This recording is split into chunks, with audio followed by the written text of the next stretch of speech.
Hello friends, welcome back on my channel Eco and BST with Anurag. Friends, if you are new on my channel then please subscribe my channel and press the bell icon for more notifications regarding economics and business studies. Friends, please like and share my videos also. आज हम पढ़ेंगे nature and significance of management. Basically it is a chapter number 1. Starting हम यहीं से कर रहे हैं कि क्या मैनेजमेंट होता है, क्या उसकी कैरेक्टरिस्टिक्स होती हैं. आज हम इस वीडियो में ये स्टडी करेंगे कि what is management and what are its characteristics. किस तरीके से हम मैनेजमेंट को समझ सकते हैं, यहाँ हम स्टडी करेंगे. देखिए, मैनेजमेंट का मतलब हम कोई भी चीज, किसी भी वर्क को, किसी भी काम को हम मैनेज करके चल रहे हैं. एक छोटे से एग्जाम्पल से हम इस टॉपिक को समझने की कोशिश करते हैं. क्या कि जैसे मैंने किसी भी, सपोज दैट कि मैं बोर्ड के एग्जाम देने वाला हूं और बोर्ड के एग्जाम के लिए मैंने 90% से अबव का एक टारगेट सेट कर रखा है कि मुझे 90% या उससे अबव मुझे स्कोर करना है. तो उसके लिए पहले से पूरी प्लानिंग करूंगा. पहले से जो रिसोर्सेज मुझे बुक्स वगैरह चाहिए होंगी, जहां पर भी मुझे जिस भी मटेरियल की हेल्प चाहिए होगी, मैं उस टाइप के मटेरियल को अरेंज करूंगा. कितने घंटे पढ़ूंगा, क्या करूंगा, कैसे करूंगा. What is this? This is the management of my goal towards my goal. कि मेरा गोल जो 90% या उससे ज्यादा अचीव करने का है, उस गोल को अचीव करने के लिए मैं क्या करूंगा, मैं अपने जो मेरा वर्क है या जिस भी तरीके से मुझे वो टारगेट अचीव करना होगा, मैं उस टारगेट को अचीव करने की कोशिश करूंगा. तो जो काम मैं उसके रिगार्डिंग कर रहा हूं, what is that? That is a management. देखिए, अब यहां पर कुछ चीजें हैं, जैसे इसकी डेफिनेशन में देखते हैं. पहले, management is a process and आगे क्या लिखा हुआ, of getting things done with the aim of achieving goals effectively and efficiently. क्या कर रहे हैं हम? एक ऐसा मैनेजमेंट, एक ऐसा प्रोसेस है जिससे हम अपने काम को, अपने जो गोल हमारे हैं, उस गोल को अचीव करने के लिए हम करते हैं इफेक्टिव और एफिशिएंटली. कि हम जो भी काम कर रहे हैं अपने गोल को अचीव करने के लिए कर रहे हैं, किस तरीके से कि वो काम हमारा इफेक्टिव और एफिशिएंट हो. इसी चीज को हम क्या कह देते हैं?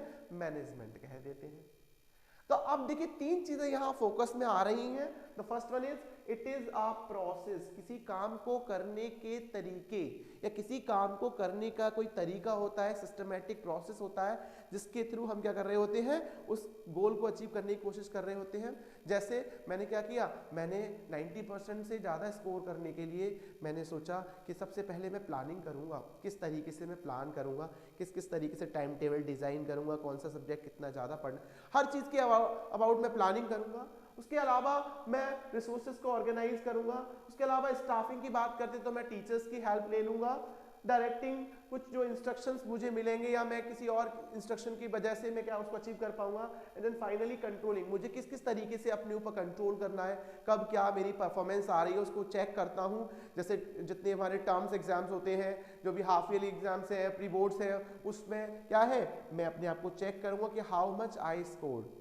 उसके बाद में क्या करूंगा, कंट्रोलिंग बैक जाऊंगा कि व्हाट आई हैव प्लान, कि मैंने क्या प्लान किया था, उसके रिगार्डिंग फिर मैं करेक्ट करूंगा अगर मेरी परफॉर्मेंस अच्छी नहीं आ रही है, और अगर अच्छी आ रही तो उसको और अच्छा करने की कोशिश करूंगा जब तक कि मैं अपने गोल को अचीव ना कर लूं. तो मेन चीज यहां पर क्या आ रही है, इट इज द प्रोसेस. कि ये एक प्रोसेस है. किस तरीके से इस प्रोसेस में हम क्या करते हैं, किसी काम को करने के लिए planning, organising, staffing, directing and controlling. तो सपोज दैट एक काम को, कोई मैनेजर है, किसी काम को, उसको जो टारगेट मिला, उस काम, उस टारगेट को करने के लिए वो पहले प्लान करेगा. उस काम को करने के लिए जो रिसोर्सेज है उनको ऑर्गेनाइज करेगा, अरेंज करेगा, प्रोक्योर करेगा, स्ट्रक्चर बनाएगा. एंड देन फाइनली उस स्ट्रक्चर के हिसाब से जो रिपोर्टिंग रिलेशनशिप बन रही है, कौन किसका बॉस होगा, कौन किसका सबऑर्डिनेट होगा, उसके रिगार्डिंग वो स्टाफिंग करेगा, कौन कौन किस किस जॉब पर, जॉब पोजीशंस पर अपॉइंट किया जाएगा.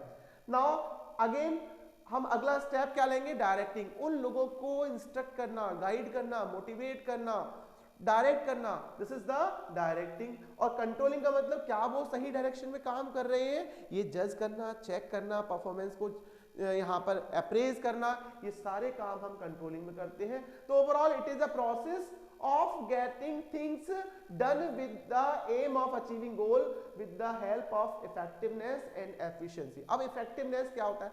किसी काम को या जो भी टारगेट आपको मिला है उसको आपने ऑन टाइम कर लिया। जो भी टारगेट आपने लिया, जैसे 90% है, ऑन टाइम आप कर रहे हो, that is good for you. Next is efficiency. Efficiency का मतलब है कम से कम कॉस्ट पर, कम से कम कीमत पर ज्यादा से ज्यादा काम करना, इफेक्टिव वर्क। ऐसा भी नहीं हो कि उसकी क्वालिटी खराब हो जाए, ऐसा भी नहीं हो कि प्रॉपर हम क्या कर रहे हैं यहाँ पर देखिए, high profit and loss cost, achieving goals. जो गोल्स हमने डिसाइड किए हैं उन गोल्स को प्रॉपर तरीके से अचीव करना with the less cost is known as efficiency. कोई भी पर्सन एफिशिएंट कब कहलाएगा? जब कम से कम कॉस्ट पर, लीस्ट कॉस्ट पर मैक्सिमम आउटपुट दे सही तरीके से। ऐसा नहीं कि आउटपुट गड़बड़ हो जाए। सपोज दैट कि एक स्टैंडर्ड आउटपुट है 10 यूनिट्स इन अ डे, ठीक है, आप जो है 15 या 20 यूनिट बना रहे हैं तो उसमें क्वालिटी खराब। हमें क्वालिटी से कॉम्प्रोमाइज नहीं करना है। Efficiency, achieving goals in less cost, high profit. अब देखिए किसी भी ऑर्गेनाइजेशन के अंदर इफेक्टिवनेस और एफिशिएंसी दोनों ही इक्वल या बराबर या फिर उनको सेम इंपॉर्टेंस मिलना चाहिए। ये नहीं कि साहब हम क्या कर रहे हैं, इफेक्टिवनेस को इंपॉर्टेंस ज्यादा दे रहे हैं, एफिशिएंसी को नहीं दे रहे, हम एफिशिएंसी को ज्यादा दे रहे हैं, इफेक्टिवनेस को नहीं दे रहे। तो इस तरीके से नहीं होना चाहिए। बोथ आर इक्वल, जिससे हमारा जो टारगेट है वो ऑन टाइम, कम से कम कॉस्ट पर, और उससे क्या होगा कि किस लिए कर रहे हैं सब कम से कम कॉस्ट ऑन टाइम, जिससे हमारा जब जितना प्रॉफिट हमारे को चाहिए, हमारे को क्वालिटी जैसी चाहिए, मार्केट में लीडरशिप चाहिए, ये सब हमें with the help of object efficiency and effectiveness हमें मिल जाएगा। तो मैनेजमेंट का मतलब ओवरऑल यही है, किसी भी काम को एक सिस्टमैटिक तरीके से करना, प्रोसेस के थ्रू करना with the help of effectiveness और एफिशिएंसी, या कह सकते हैं एफिशिएंसी और इफेक्टिवनेस का होना वहां पर कंपलसरी है। अगर ये नहीं है then we can not say it is a management. Now clear है यहां तक मैनेजमेंट क्या होता है? Now we are going through the characteristics of management. अब एक कैरेक्टरिस्टिक्स ऑफ मैनेजमेंट की बात करते हैं। सबसे पहले हम क्या बात कर रहे थे? गोल की, कॉमन गोल। यहां पर हम किसी गोल को, जैसे मैंने एग्जांपल लिया कि we have to score above 90%, then what is our goal? Our goal is कि 90% स्कोर करना है। तो मैनेजमेंट क्यों कर रहे हैं हम मैनेजमेंट उस गोल को अचीव करने के लिए करें। हमेशा किसी काम को ध्यान में रखकर ही हम मैनेजमेंट करते हैं। कोई ऐसा नहीं है कि साहब मैनेजमेंट करते जा रहे हैं बट हमारा गोल नहीं है, वो फिर किसी बात का मैनेजमेंट नहीं है। हमें अपने गोल को माइंड में रखना है। That is why we can say management is a goal oriented process. Now next is management is all pervasive. All pervasive means everywhere, हर किसी जगह पर। अगर हम बात करते हैं साहब एनजीओ की बात करते हैं, अगर हम बात करते हैं किसी भी प्रॉफिट ऑर्गेनाइजेशन की बात करते हैं, किसी भी मैन्युफैक्चरिंग फर्म की बात करते हैं, किसी भी ट्रेडिंग फर्म की बात कर रहे होते हैं, किसी भी स्कूल की बात कर रहे होते हैं, किसी भी सोसाइटी की बात कर रहे होते हैं, इवन अपने घर में भी हम क्या कर रहे हैं, मैनेजमेंट कर लेते हैं। घर में मैनेजमेंट जिसको हम बोलते हैं हाउस होल्ड मैनेजमेंट, क्या है कि साहब अपना जिस जगह पर जिसका काम है उसको हम वहीं पर रखते हैं, ठीक है। किचन में किचन अप्लायंसेस ही रखे जाएंगे, ठीक है। तो इस तरीके से management is all pervasive, everywhere we can apply management. Next is management is multi dimensional. Multi dimensional का मतलब मल्टी फेसेटेड। एक मैनेजमेंट को हम कई तरीके से कर सकते हैं। Management of work, management of people, management of operations. अब देखिए मैनेजमेंट ऑफ वर्क क्या है, हमने कोई काम, हमने किस किस तरीके से वो काम करना है, क्या क्या काम करना है, कब कब किस किस तरीके से कब हमें क्या काम करना है, ये सब हमारा क्या है, मैनेजमेंट ऑफ वर्क। जैसे मैंने क्या किया, मेरा टारगेट था 90% को स्कोर करना या उससे ज्यादा स्कोर करना। मैंने डिसाइड किया कि मुझे इस टाइम तक इतना वर्क कंप्लीट करना है, इस टाइम तक इतना वर्क कंप्लीट करना है, प्री बोर्ड्स तक पूरा सिलेबस कवर अप करके मुझे, फिर अगर नहीं आता तो और वर्क करना। तो what I am doing here, I am managing my work. तो मैनेजिंग माय वर्क का मतलब है यहाँ पर मैनेजमेंट ऑफ वर्क। एक डायमेंशन की बात करते हैं कि हम अपने काम को किस तरीके से मैनेज कर रहे हैं, क्या क्या काम कब कब हमें कैसे कैसे करना है, is known as management of work. Now management of people, कौन कौन किस काम को जो हमने डिसाइड किया है उस काम को किस तरीके से कौन कौन कब कब करेगा। तो यहां पर हम लोगों की बात कर रहे हैं, पीपल की बात कर रहे हैं। जैसे कोई एक ऑर्गेनाइजेशन होती है जिसको काम बांट दिया जाता है, वर्क को मैनेज किया जाता है एंड उन पर लोगों को अपॉइंट किया जाता है कि आपको ये काम करना है भाई। मैं एचआर मैनेजर एचआर का काम करेगा, फाइनेंस मैनेजर फाइनेंस का काम करेगा। दैट मींस उन्होंने लोगों का मैनेजमेंट किया, किस किस तरीके से कौन कौन सा बंदा क्या क्या काम करेगा। Next is management of operations, basically operations regarding production cycle, कि आपका रॉ मटेरियल कहाँ पर किस तरीके से यूज होगा, फिर उसके बाद वर्क इन प्रोग्रेस में वो असेंबली लाइन में प्रोडक्ट कैसे जाएगा, and after that finish product कहाँ पर बनकर तैयार होगा। तो ओवरऑल हमें वो सारी की सारी चीजों को भी मैनेज करना है।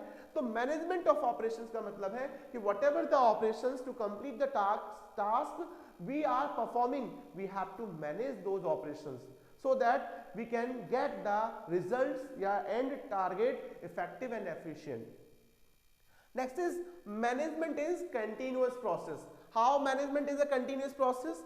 अब देखिए continuous process का कैसे, कि हम हमेशा मैनेजमेंट को कहीं ना कहीं किसी ना किसी तरीके से करते रहते हैं। एक टास्क कंप्लीट हो गया, अनदर टास्क हमने कर लिया, ठीक है। अभी सपोज दैट मैंने क्या किया, मैं फिर से वही एग्जांपल ले रहा हूं कि 90% को स्कोर करने के लिए मैं मैनेजमेंट कर रहा हूं, तो मैं लगातार मैनेजमेंट करता आ रहा हूं। मैंने टर्म्स में कितना स्कोर किया, उसके बाद मैंने जो आगे के हमारे हाफ ईयरली है या प्री बोर्ड्स हैं उसमें कितना स्कोर किया, उसके हिसाब से मैं कंटिन्यूसली मैनेज करता जा रहा हूं।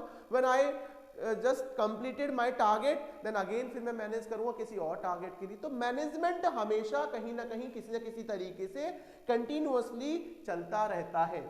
Next is management is a group activity. देखिए मैनेजमेंट की बात करते हैं, it is a group activity. How it is a group activity? Because without the help of others we can not complete the task effective and efficient. अगर हम organisations की बात करते हैं, वहां कितने लोग होते हैं काम करने के लिए, सभी के कंबाइंड एफर्ट के द्वारा ही हम रिजल्ट को अचीव करते हैं। मेरे एग्जाम्पल जो मैं एग्जाम्पल कोट कर रहा हूं, उस एग्जाम्पल की को हम किस तरीके से कंप्लीट करेंगे कि साहब देखिए मेरा स्कोर होगा 90%, बट मेरे स्कोर में कितने लोगों का इन्वॉल्वमेंट होगा, मेरे टीचर्स का, मेरे पेरेंट्स का। पेरेंट्स क्या करेंगे, मेरे लिए हेल्प करेंगे, साहब कोई भी मुझे परेशानी ना हो, मेरी मदर है मुझे खाना बना के दे रही है जिससे मैं मैनेज कर पाऊँ अपने वर्क को, ठीक है। मेरे टीचर्स हैं मुझे हेल्प कर रहे हैं, या और भी बहुत सारे लोग हैं जो किसी ना किसी फ्रेंड से मैंने क्या किया, कोई क्वेश्चन जो मेरे को समझ में नहीं आ रहा था मैंने किसी फ्रेंड से पूछ लिया। तो ये सब क्या है, सभी लोग मिलकर मेरे टारगेट को अचीव कराने में हेल्प कर रहे हैं। तो ऐसे ही ऑर्गेनाइजेशंस में जो वर्क होता है उसको डिवाइड कर दिया जाता है इनटू द डिफरेंट पार्ट्स। जो टास्क है उनको डिफरेंट पार्ट्स, उन पार्ट्स को या उन जो डिफरेंट टास्क को हम जो डिवाइड कर रहे हैं उन पर उन लोगों को अपॉइंट किया जाता है। वो लोग मिलकर कंबाइंडली ग्रुप एफर्ट के द्वारा हमारे एंड रिजल्ट को कंट्रीब्यूट करते हैं। तो मैनेजमेंट को हम इसीलिए क्या कह सकते हैं, management is a group activity. Next is management is dynamic function. How it is a dynamic function? अब देखिए मैनेजमेंट डायनामिक का मतलब है चेंजिंग इन नेचर। नेचर हमारी जो है वो चेंज होती रहती है मैनेजमेंट की, कि हम अकॉर्डिंग टू जो एनवायरनमेंट है वो चेंज होता है, उस एनवायरनमेंट में जो चेंज आ रहा है उस चेंजेस के रिगार्डिंग हम अपने आप को चेंज कर लेते हैं, अपने मैनेजमेंट को भी चेंज कर लेते हैं। सपोज दैट कि अभी जो पेंडेमिक आया हुआ है कोविड-19, इसके रिगार्डिंग जो मैनेजमेंट पहले से लोगों ने कर रखा होगा वो फेल हो गया पूरा। Now they adjusted in their, उन्होंने जो अपना जो मैनेजमेंट कर रखा था उस मैनेजमेंट में उन्होंने कुछ ना कुछ एडजस्ट किया। तो मैनेजमेंट को हम एडजस्ट कर सकते हैं। मैनेजमेंट इज डायनामिक, सो यहां पर हम कह सकते हैं management is a dynamic function. Next is management is intangible. अब देखिए पूरा काम हम कर लिया, हमें जो चीजें हैं वो दिख रही हैं, बट जो वर्क है जो हमने मैनेजमेंट किया, ऑपरेशंस का मैनेजमेंट किया, लोगों का मैनेजमेंट किया, वो हमें इंटेंजिबल है, हमें दिख नहीं रहा। वी कैन फील कि हाँ सब कुछ हमें रिजल्ट दिख रहा है कि साहब ये है, बट उसके पीछे क्या था, उसके पीछे मैनेजमेंट का हाथ था, और वो मैनेजमेंट क्या है, वो इंटेंजिबल है, उसको हम देख नहीं सकते। We can only feel that कि यहाँ पर हमने टारगेट को अचीव किया है सारी चीज। अब देखिए घर में चीजों को हम सिस्टमैटिक तरीके से रखते हैं, तो वो सिस्टमैटिक तरीके से रखना is known as management, but वो मैनेजमेंट नहीं दिखता, वो चीजें दिखती हैं हमें रखी हुई। तो मैनेजमेंट इज इंटेंजिबल हियर। तो these are the characteristics of management. ये पूरा टॉपिक आपको मुझे लगता है बिल्कुल समझ में आ गया होगा। आप इसका स्क्रीनशॉट लीजिए, नोट्स बनाते रहिए, मेंटेन करते रहिए। अच्छे नंबर लाने हैं तो इस तरीके से पढ़ते रहिए। मैं अभी आता हूँ, स्क्रीनशॉट लीजिए आप।